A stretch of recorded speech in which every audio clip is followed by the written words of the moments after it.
अतिभारित व अवैध माल वाहतूक करणाऱ्या वाहनांविरुद्ध विशेष तपासणी मोहीम सुरू.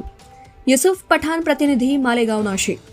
माननीय परिवहन आयुक्त महाराष्ट्र राज्य मुंबई यांच्या निर्देशानुसार राज्यभरात अतिभारित तसेच अवैध माल वाहतूक करणाऱ्या वाहनांविरुद्ध 8 ते 19 जून 2026 या कालावधीत विशेष तपासणी मोहीम राबवण्यात येते. या मोहिमेअंतर्गत उपप्रादेशिक परिवहन कार्यालय अंबाजोगाई येथे उपप्रादेशिक परिवहन कार्यालय यवतमाळ येथील 2 विशेष तपासणी पथकं दाखल झाली असून अंबाजोगाई कार्यक्षेत्रातील 6 तालुक्यांमध्ये विशेष वाहन तपासणी मोहीम सुरू करण्यात आली आहे.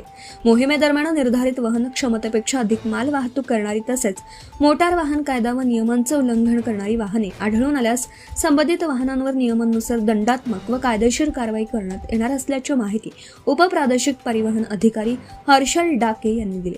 रस्ते सुरक्षा सुनिश्चित करणे, अपघातांचे प्रमाण कमी करणे तसेच वाहतूक नियमांची प्रभावी अंमलबजावणी करणे हा या मोहिमेचा प्रमुख उद्देश आहे. वाहन मालक व चालकांनी वाहतूक नियमांचे पालन करून प्रशासनास सहकार्य करावे असं आवाहन परिवहन विभागामार्फत करण्यात आलं आहे. Subscribe now and press the bell icon. Never miss an update.